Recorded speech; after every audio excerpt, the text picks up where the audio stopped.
Hello dear students, कैसे हैं आप सब। तो आज का टॉपिक है आइसोमेरिज्म। बहुत इंटरेस्टिंग टॉपिक है और बहुत इम्पॉर्टेंट भी है ऑर्गेनिक केमिस्ट्री में। 11th क्लास में जो आपका चैप्टर आता है जनरल ऑर्गेनिक केमिस्ट्री या basic concepts of organic chemistry, उसका बहुत ही इम्पॉर्टेंट पार्ट है आइसोमेरिज्म। तो इसी को आज शुरू करते हैं, डिस्कस करते हैं इसके बारे में। तो आइसोमेरिज्म जो वर्ड है, आइसो मीन्स, आइसो का मतलब अपना होता है, हम लोग जब भी जहाँ भी आइसो आप देखेंगे, आइसो का मतलब होता है सेम। ओके, तो आइसोमेरिज्म इज़ अ फिनोमिना, ऐसा फिनोमिना है, ऐसा एक उपक्रम है जहाँ पे टू और more compounds have same molecular formula. ठीक है, आइसो बोला ना सेम, यहाँ पे भी क्या है, सेम मॉलिक्यूलर फॉर्मूला। तो ऐसे कंपाउंड्स जिनका मॉलिक्यूलर फॉर्मूला सेम है, मॉलिक्यूलर फॉर्मूला सेम है, बट क्या डिफरेंट है, मॉलिक्यूलर फॉर्मूला सेम होने के बाद भी उनकी क्या डिफरेंट है, फिजिकल प्रॉपर्टीज़ या केमिकल प्रॉपर्टीज़, या दोनों। हो सकता है कि सिर्फ फिजिकल या सिर्फ केमिकल प्रॉपर्टीज़ डिफरेंट हो, या फिर दोनों भी डिफरेंट हो सकते हैं। तो इसका मतलब है कि वो कंपाउंड सेम नहीं होगा, चाहे उसका मॉलिक्यूलर फॉर्मूला सेम है फिर भी वो कंपाउंड सेम नहीं होंगे क्योंकि उनकी प्रॉपर्टीज़ डिफरेंट हैं। ऐसे कंपाउंड्स को कहते हैं आइसोमर्स।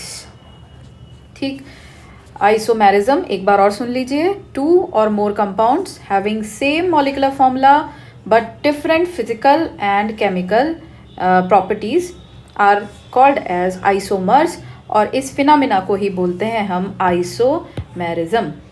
ओके, अब इसी के बारे में आगे बात करें तो isomers always have same degree of unsaturation. Degree of unsaturation आप लोग जब अगर जीओसी जब स्टार्ट करते हैं या बेसिक कॉन्सेप्ट ऑफ केमिस्ट्री जब हम स्टार्ट करते हैं उसमें पढ़ा देते हैं कि डिग्री ऑफ अनसैचुरेशन मतलब होता है कि कितने कार्बन को अभी वैलेंसी कार्बन की कंप्लीट नहीं हुई है। हाइड्रोकार्बन में कितने कार्बन की वैलेंसी सैचुरेट नहीं हुई हैं। कार्बन की वैलेंसी 4 होती है, तो कितने कार्बन ऐसे हैं, अगर ऐसा जितने भी नंबर ऑफ अनसैचुरेशन रहेंगे उन्हीं को हम डिग्री ऑफ अनसैचुरेशन कहते हैं। तो आइसोमर्स चाहे मॉलिक्यूल अलग अलग हों, बट क्योंकि उनका फॉर्मूला सेम है इसीलिए उनका डिग्री ऑफ अनसैचुरेशन भी सेम रहता है, और साथ के साथ उनका जनरल फॉर्मूला भी सेम रहता है। जैसा आपने पहले पढ़ रखा होगा, मैं मान के चल रही हूँ कि आपका जीओसी, क्योंकि isomerism is a third topic almost after starting the GOC, तो आप ये पढ़ चुके होंगे कि जनरल फॉर्मूला जो है हर एक होमोलोगस सीरीज़ का सेम होता है। तो ऐसे ही आइसोमर्स हमेशा, जो भी आइसोमर होंगे उनका डिग्री ऑफ अनसैचुरेशन भी सेम होगा और जनरल फॉर्मूला भी सेम होगा। ओके, तो आगे और क्या क्या सेम हो सकता है आइसोमर्स में। आइसोमर्स का मॉलिक्यूलर फॉर्मूला सेम होता है, आइसोमर्स का मॉलिक्यूलर वेट भी, क्योंकि फॉर्मूला सेम है तो नंबर ऑफ एटम्स उसमें सेम होंगे तो उनका वेट भी सेम होगा। उनकी वेट सेम होगा तो उसका वेपर डेंसिटी भी सेम होगा। साथ के साथ उसमें हर एलिमेंट का परसेंटेज भी सेम रहेगा, और क्योंकि मॉलिक्यूलर फॉर्मूला सेम है तो उनका एम्पिरिकल फॉर्मूला भी सेम रहेगा। तो ये चीज़ें आइसोमेरिज्म में सेम रहती हैं, बट डिफरेंट क्या रहता है, डिफरेंट सिर्फ क्या रहते हैं, प्रॉपर्टीज़, उनकी प्रॉपर्टीज़ डिफरेंट होंगी। तो अब आप जानोगे कि प्रॉपर्टीज़ डिफरेंट क्यों होगी। भाई ऐसा कैसे हो सकता है कि फॉर्मूला सेम है, एलिमेंट सेम है, परसेंटेज एटम्स की सेम है, तो भी प्रॉपर्टीज़ डिफरेंट क्यों हो जाती हैं। उसके बहुत सारे रीजंस हैं, और उसी से हमारा बनता है डिफरेंट टाइप्स ऑफ आइसोमेरिज्म्स। तो एक एक करके उनकी बात करेंगे। पहले थोड़ा सा आप जरा एक एग्जाम्पल और देख लीजिए, it will make the things more clear to you. जैसे ये हमने एक मॉलिक्यूलर फॉर्मूला लिया है C3H8O, जिसमें 3 कार्बन है, 8 हाइड्रोजन है और 1 ऑक्सीजन है।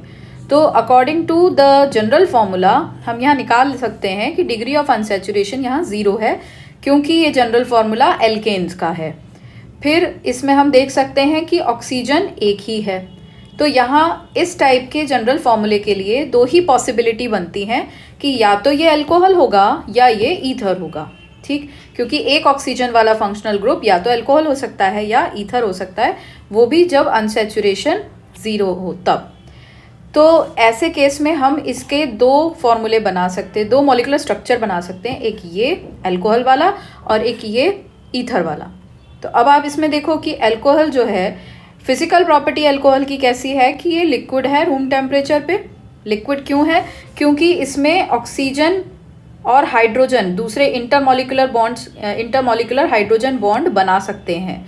आपने हाइड्रोजन बॉन्ड भी पहले अगर पढ़ रखा है तो आपको क्लियर हो जाएगा कि हाइड्रोजन बॉन्डिंग अगर इंटरमॉलिक्यूलर होती है किसी भी मॉलिक्यूल के बीच में तो वो इंक्रीज करती है आपका इंटरमॉलिक्यूलर अट्रैक्टिव फोर्स, और उसकी वजह से मोस्टली वो कंपाउंड जो होगा वो आपका लिक्विड स्टेट या सॉलिड स्टेट में होगा, और उसका अगर वो लिक्विड है तो बॉइलिंग पॉइंट बहुत हाई होगा।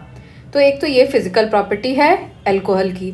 अब यहाँ आप देखिए कि ईथर फॉर्म में है, अगर ये सेम मॉलिक्यूलर फॉर्मूला किस फॉर्म में है? ईथर फॉर्म में। तो इसकी फिजिकल प्रॉपर्टी क्या रहती है? देखिए फिजिकल प्रॉपर्टी यहाँ पे क्या है कि ये ईथर जो है ये गैस रहता है, रूम टेम्परेचर पे गैसीय स्टेट में रहता है, और इसका बॉइलिंग पॉइंट ऑफ कोर्स बहुत कम होता है। इसका रीज़न ये है कि यहाँ पे कोई हाइड्रोजन बॉन्डिंग नहीं होती, no hydrogen bonding. Okay, that's why ether is present as a gaseous state at room temperature. देखिए, देख लिया आपने कि कैसे even having same molecular formula, दोनों का मॉलिक्यूलर फॉर्मूला सेम है, C3H8 ही है, फिर भी इन दोनों की फिजिकल प्रॉपर्टीज अलग अलग हैं। ऐसे ही इनकी केमिकल प्रॉपर्टीज भी अलग हैं, वो भी आप देख लीजिए।